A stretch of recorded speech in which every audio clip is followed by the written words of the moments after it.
Welcome to Down Home Eating with Candace today, guys. And today, happy Valentine's Day.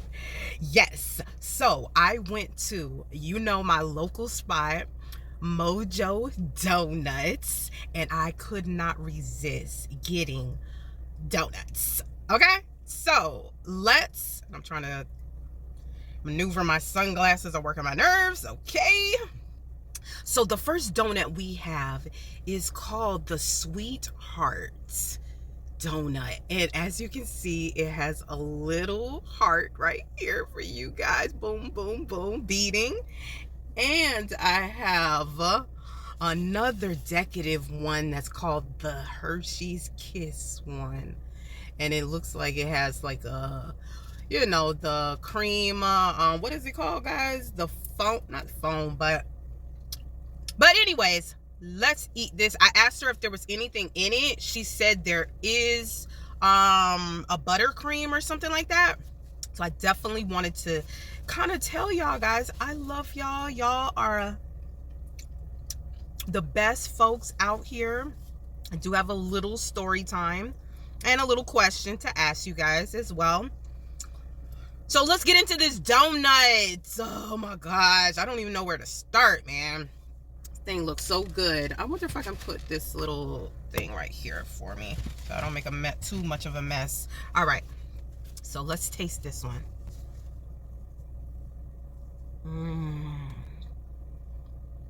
Mojo is so fresh.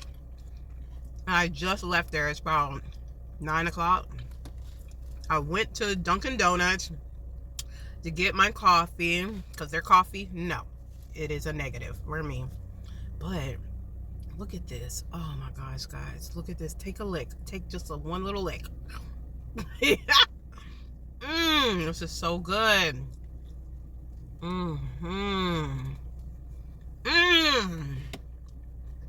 What are you guys doing for Valentine's Day? You have any plans? Me, we're very simple people. I usually give my boo love and my son a card. I already got it. I gotta hide it in the house somewhere. And a card. I get my boo his favorite candy, which is Twizzlers. I still gotta go and get this girl her gift. So I'm probably gonna stop at the dollar store and get it. Guys, if you have a local donut shop in your area, go on Google and see and visit them. When I went to Dunkin' Donuts, I was looking at those sad little donuts. And I was like, boy, I got my donut in the car. I cannot wait to do my mukbang on this. This is so good and decorative, man. And I also got the log cabin. You know I love bacon. This is the log cabin. Look at that baby. Oh, take that bite.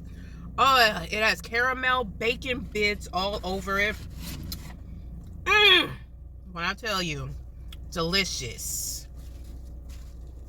So, I was thinking about this in my sleep, man. I knew exactly what I was going to do today. So, my question is, have you ever had someone fired at your job? I'm going to let y'all marinate on that.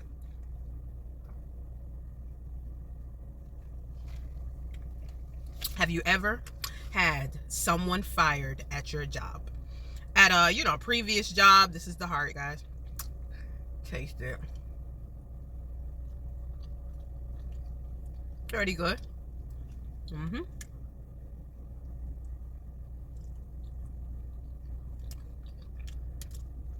And to answer that question for myself, Yes, I have.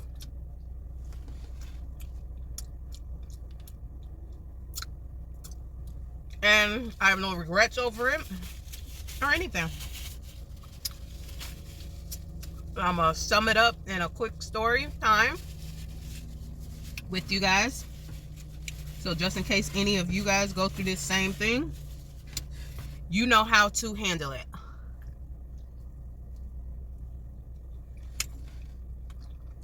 Mind you guys, this was before the Me Too movement. I was probably 22 years old. I think my daughter was like 2 at the time. I was working in a grocery store, Giant Foods, when I first moved up to DC, before I got into the post office. And you know, most grocery stores, they have a break room, right? So one particular day, which like Groundhog Day, like I always do, I'm not gonna mess with the camera. I'm not gonna mess with it. I'm having my lunch. I'm watching TV because they had a TV in there. Nothing really on. Damn, I killed that donut, man. It was good. It was delicious. Especially, ain't nothing like a fresh donut. So, and this is the next one. It looks like it has like little crumbles on top of it. This part right here. Anyway, so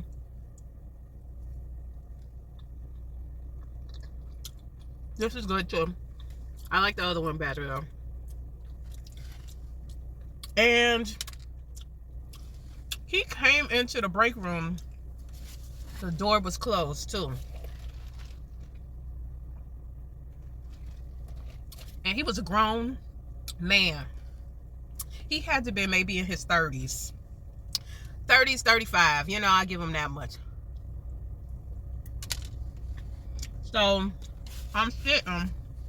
And he was joking with somebody. You know how you joking with somebody outside the room and then the door closed. And then he comes in and he's joking, whatever, whatever.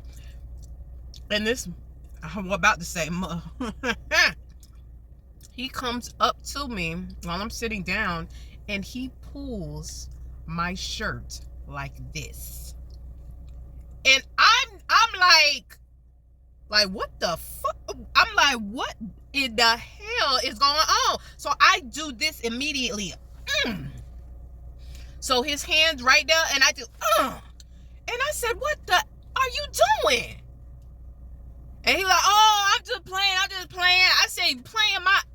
So I immediately storm out of there. As I storm out of there, one of the other cashiers sees me. And he's like, girl, what's going on? And I was like, you know, what's his name? He just did this to me in the break room.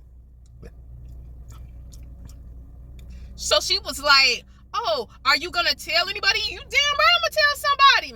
At first I said, I don't know what just happened. I'm like stunned. You know what I mean? I'm gonna eat half of that. So I said, I don't know, because you know, I've never encountered that in my life. So I clock back in. I go to my register. And I'm just contemplating, what do I need to do? You know what I'm saying? What can I do? What should I do? It's all these thoughts going in your mind. And it kind of brings me back to even when you're like in an accident or something, your mind is blown. Your thought process is off and you're just like, wait a minute, give me a second. Give me a second to get myself together. You know what I'm saying? And that's what I needed to do. So as I was working, I I said, you know what? I'm going to tell the manager. I'm going to tell the manager this on thing. So I asked to speak to her when I saw her coming, doing her rounds. I said, I need to speak to you. She said, okay, Candace, are you okay? Because my demeanor was off. Because anybody would be off. I felt cringy. Ooh, excuse me. And please drop down in the comments if this ever similar situation has happened to you, or any harassment in your job place, if you want to share. Because you never know. It might just help somebody to say something. So I spoke to my manager and I told her exactly what happened. And she was like, do you want to go home? I was like, no, I don't want to go home. This is what happened. And, you know, you need to let the store manager know, because the store manager knew me because she got me from another store. And that's how I started working at that particular store. So I knew her, and she was a black woman. And my uncle knew her too, because my uncle is the one that got me my job. So I'm going in there, right? And I'm telling her my story or whatever. I work my shift and I go home. The next morning when I wake up, because I had a night schedule, I'm assuming Human Resources contacts me because of the episode or whatever. And they asked me to explain to them what happened. I explained to them exactly in detail everything what happened, and they said, okay, we're gonna handle it. We're gonna put an investigation. Let me tell you something. Giant Foods, mwah, I hands down on them. They took care of it expeditiously within the next day. That next day that the next day I went into work in the evenings, I was getting dirty looks from other women, men, whatever. And I'm like, what's going on? So that same girl that I talked to, she came up to me and said, I thought you said you wasn't going to say nothing. I said, well, I changed my mind. See, that's why you can't tell nobody unless it's family members that you trust, because this girl, this woman, this ugly piece of, because she ain't look like nothing. She wanted to twist it and put it as my fault because I said something. And I'm like, are you serious? And she was mad because he got fired. I never said out my mouth. I didn't know what the protocol was. I'm 22 years old. I'm not, and the internet wasn't like that out there at all. This was 2002, okay? So, luckily, a couple of days after that, I got a paperwork for the post office, and I was able to quit that job. Kind of like right after that incident happened, I quit. And that's when I started working for the U.S. Postal Service up in Maryland. Oh, excuse me. Even though I was working in Virginia. Whatever. Y'all know how it is in that tri-state area. But if you made it this far, please like and subscribe to my channel. Click the notification bell and all of that. But anyway, back to the story. My man, that was a hard time for me, because when women are always taught to be nice and be, don't come out on 10, don't have that attitude up, don't have those barriers. And this is why even when I was living in DC and I was walking around, you damn right I'm mean mugging, because I don't need nobody bothering me. People always used to say, why you don't smile? Like, men, they'll open up the door and be like, girl, smile. No, because sometimes when you put on that smile, people try you. And I don't need nobody trying me today. Okay? That's why I walk with a mean mug, because I don't want nobody effing with me. Point blank to the period. So I'm happy I stood up for myself. I thought about it, and I'm an analyzer by heart. And any of y'all know from past videos, I analyze things before I jump the gun on any situation. I have to think it through, and then I react, or I say it's not worth it. You know what I'm saying? But I did get him fired, and I don't care. You should have never touched me. You don't touch no woman that is not, I was literally watching TV and he just comes straight to my shirt. Who does that? Who does that? So guys, I'm just here to let y'all know, please, if y'all don't stand for something, you'll fall for anything. And that's what my auntie always told me. You nip things in the bud before anybody can try you. All right, guys. So I'm probably going to eat this baby off camera later in the day. Thank you guys for sticking with me. I love the support. Please like my content. Share it out for anybody that may have want to hear this story as well. And I'll see you in my next video, guys. Have a good one. Bye-bye.